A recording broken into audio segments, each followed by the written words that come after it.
Fala galerinha do xadrez, tudo beleza? Pessoal, trouxe aqui uma partida do nosso brasileiro Alexandre Fier, uma partida jogada aí na Copa Mercosul em 2006. Ele tá jogando aqui contra o Robert Andrew Hungaski, um grande mestre norte-americano. E essa partida é muito legal, o norte-americano está de brancas aqui e abre com o peão do rei. E olha só, o Alexandre Fier, grande mestre, encarando outro grande mestre aqui numa Copa importantíssima, faz o lance. O que a gente espera que ele vai fazer aqui, né? Um lance como E5, talvez C5, E6, nada disso. O Alexandre Fier vai para cavalo em A6, a defesa Lemming. É uma abertura muito pouco conhecida. Então aqui o Fier mostrando aqui que realmente não está muito preocupado com questão de teoria nem nada. Ele vai tentar jogar um bom xadrez aí no tabuleiro. Vamos lá. D4, o Robert Hungaski vai aqui ganhando espaço no centro. C6 pelo Fier. Cavalo em C3 e aqui G6. Temos F4, vamos ganhando mais espaço ainda. E aqui cavalo em C7 pelo Fier. Poxa, por que o Fier fez isso? A estratégia do Fier está sendo dar apoio aqui para o lance D5. O lance D5, interessante, né? Com o peão em C6, o cavalo em C7 e o apoio aqui para D5. A partida segue com o cavalo em F3, D5 finalmente. Aqui E5 ganhando espaço e H5, mais uma sequência inesperada de lances aqui pelo Alexandre Fier. Temos bispo em E3 e agora o cavalo aqui em H6, olha só, né? A gente aprende quando está aprendendo a jogar xadrez, não desenvolvam os cavalos pelos cantos. E aqui o grande mestre Alexandre Fier desenvolveu os dois cavalos pelos cantos. A diferença é que ele já é grande mestre e tem domínio sobre todo o conhecimento.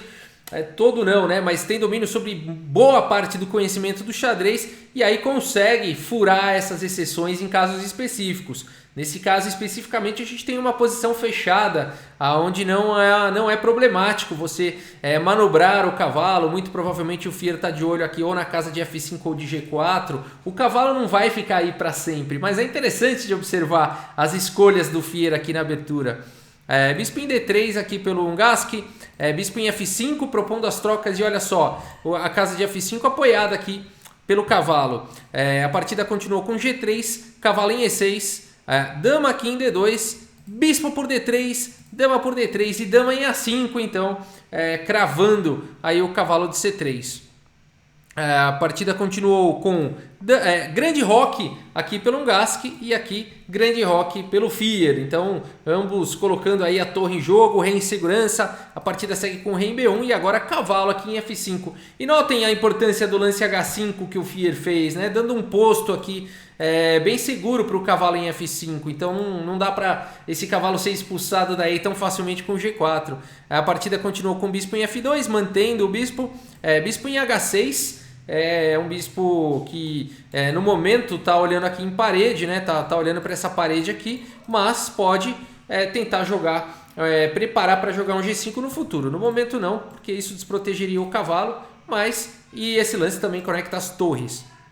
A partida continuou com o cavalo em E2, dama em B5 propondo aí a troca das damas, dama em D2 evitando e aqui F6. Torre de H em E1 completando aí o desenvolvimento, torre de D em E8.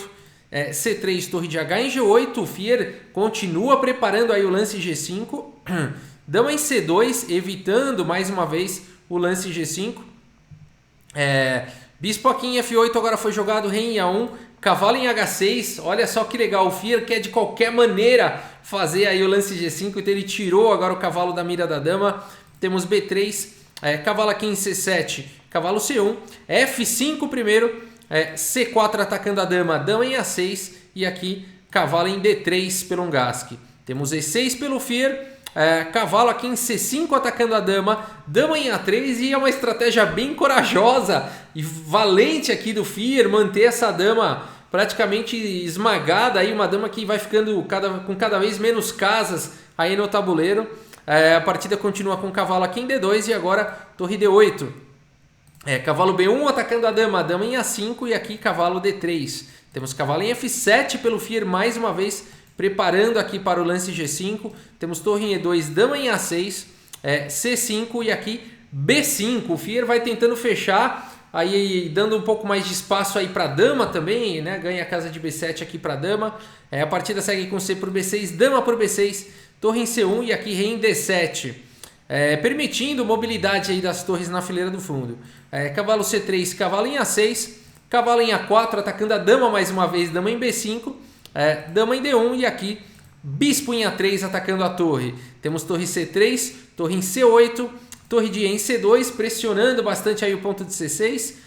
Temos cavalo em D8, protegendo, H3 e aqui cavalo em B7. Então no momento C6 está muito bem protegido aqui por muitas peças. E o Fier então vai preparando para se livrar desse peão atrasado, né? C6 é um peão atrasado, é um alvo aqui da posição. E o Fier está fazendo de tudo para fazer agora o lance C5. A partida continuou com bispo em E1, C5 finalmente. E agora uma série de trocas. Cavalo de D por C5, cheque, cavalo de B por C5, cavalo por C5, cheque, cavalo por C5, D por C5, torre por C5, torre por C5 e bispo por C5. Uma série de trocas. E a gente vai para esse final, então aí um bispo de casas escuras para cada um. Temos aqui o Fier já com um peão passado na coluna D. O tema todo agora da partida tá em torno disso, né? E as brancas têm uma maioria de 2 contra 1 na ala da dama. Vamos ver como é que vai ser isso aqui. Bispo em C3 aqui pelo Ungaski, torre C8. Bispo em B2, bispo B6, propondo aí a troca das torres. Torre por C8, rei por C8 e aqui A4, ativando essa maioria de 2 contra 1. Dama em C5, rei A2 e agora dama em E3, uma dama muito bem colocada, atacando a base aqui dessa cadeia de peões. Temos dama em F1 protegendo não, desculpem, aqui G3 continua no ar, na verdade provavelmente de olho em algum tipo de contra-ataque, né? Se dama por G3 aqui nessa posição, eu acredito que dama em A6 seja muito forte, né? Rei C7 aqui, as brancas têm um grande contra-jogo, né? Pelo preço de um peão aqui dá para jogar um A5, talvez tenha muito jogo ainda numa posição como essa, mas o fato é que as brancas conseguiriam muito contra-jogo, né? Bispo em C5, por exemplo, B4, tentando desviar o defensor de A7 seria uma possível continuação, né? E aqui acho que as pretas teriam que tentar encontrar algum recurso mágico aqui, porque as brancas estão muito bem, né? Estão muito bem, não dá para o bispo agora, enfim, continuar aí protegendo, talvez um bispo em F4 aqui, mas não, aqui as brancas ficam melhores, né? Dama em D6 tá vindo com ataque mortal e sequências de checkmate. Então aqui as pretas teriam que talvez tentar algum outro recurso ao invés de bispo E3, talvez deixar mesmo o bispo, tentar um dama por F4, né? Deixar aí o bispo e tentar seguir com algum perpétuo. Provavelmente isso, né? Provavelmente isso. Tá? Mas enfim, por isso que o dama em F1 foi jogado aqui pelo Ungaski, né? Ele está fazendo a coisa certa. Ao invés dele ficar passivo se defendendo, ele está buscando oportunidades. A partida continuou com dama aqui em C5 pelo Fier. Temos G4, H por G4, H por G4. E aqui o Fier faz o lance rei em B7, simplesmente melhorando aí a posição do rei. Temos G por F5, G por F5, dama em H3. E D4, o Fier vai avançando aí com o seu peão passado. Temos dama em H7, cheque, dama C7 propondo as trocas. Dama em H1, cheque, dama C6 cobrindo o cheque.